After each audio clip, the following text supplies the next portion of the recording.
warahmatullahi wabarakatuh. Alhamdulillah, assalatu wassalamu ala asrafil anbiya wal mursalin sayyidina Muhammadin wa ala alihi wa sahbihi ajmain, amma ba'd. Alhamdulillah, puji dan syukur kita panjatkan kehadirat Allah Subhanahu wa Ta'ala atas limpahan nikmatnya, yakni nikmat hidayah, nikmatul iman, wa nikmatul Islam, sehingga kita masih bisa dipertemukan dengan bulan Ramadan tahun ini.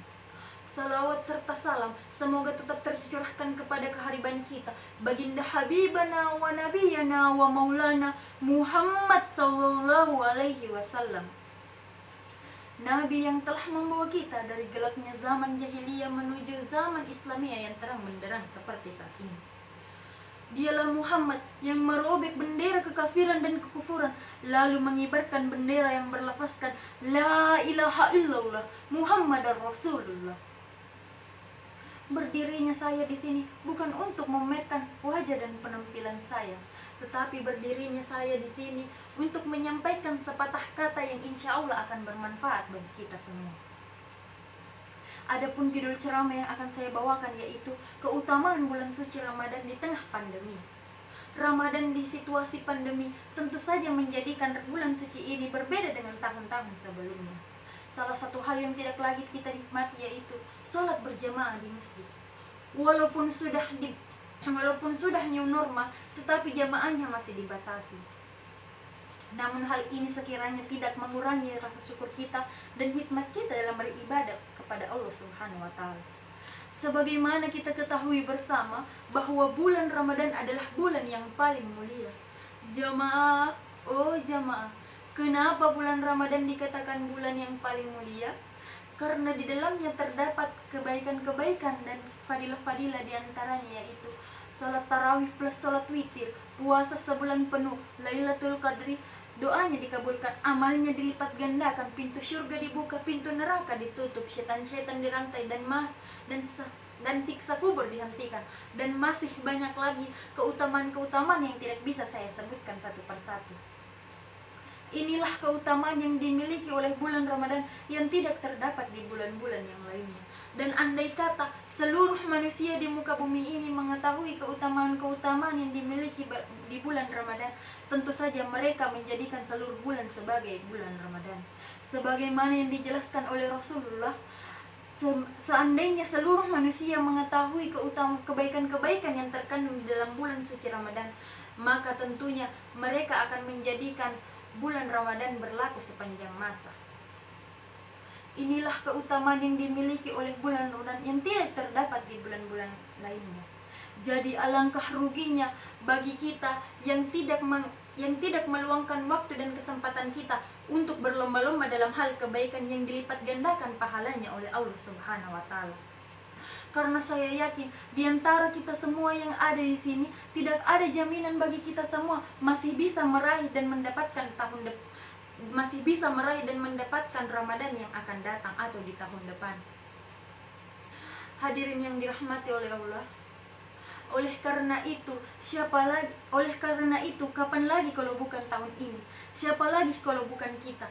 Jangan mengandalkan keluarga kita, suami atau istri kita, anak atau orang tua kita, saudara atau sahabat-sahabat kita. Karena di akhirat nanti, nafsi, nafsi, nafsi, tidak ada yang akan memberi pertolongan dan bantuan kecuali dari Allah Subhanahu wa Ta'ala.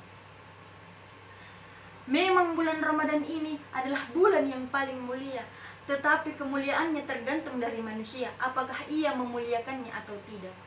Pernah suatu ketika Rasulullah sedang berkumpul dengan para sahabatnya, lalu Rasul melontarkan pertanyaan, Ayyu sahri afdol wa ayyu amalin afdol. Bulan apa yang paling mulia dan amal apa yang paling baik? Lalu salah satu dari sahabat menjawab, Ya Rasulullah, bulan yang paling mulia adalah bulan Ramadan, makanya dikatakan penghulu seluruh bulan, dan amal yang paling baik adalah amal yang dilakukan di bulan Ramadan. Para sahabat diam sejenak. Tidak lama kemudian Ali karamallahu wajah berkata, Ya Rasulullah, kalau saya tidak begitu pemahamanku, saya memiliki pendapat yang berbeda dengan sahabat yang lainnya. Kalau menurut saya, bulan yang paling mulia adalah bulan yang ditempati beramal, dan amal yang paling baik adalah amal yang diterima oleh Allah Subhanahu wa Ta'ala. Luar biasa, sungguh cerdas otaknya Ali, makanya Ali diberi gelar Babul Ilmi, pintunya atau gerbangnya ilmu pengetahuan.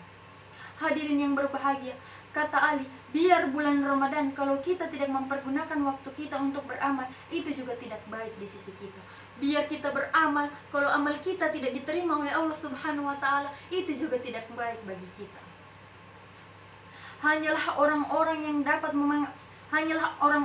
dapat mengambil bagian dengan melakukan berbagai macam ibadah,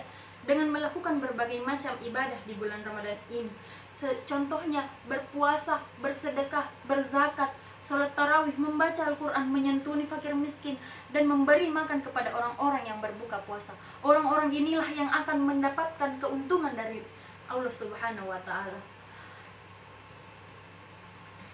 Karena banyak dari kita sepertinya tidak bisa membedakan bulan Ramadan dengan bulan-bulan yang lainnya, berbuat semau-maunya dan seenak-enaknya tanpa memperdulikan Ramadan, merokok di tengah orang banyak tanpa merasa malu, mengkonsumsi narkoba di tengah pasar tanpa merasa bersalah.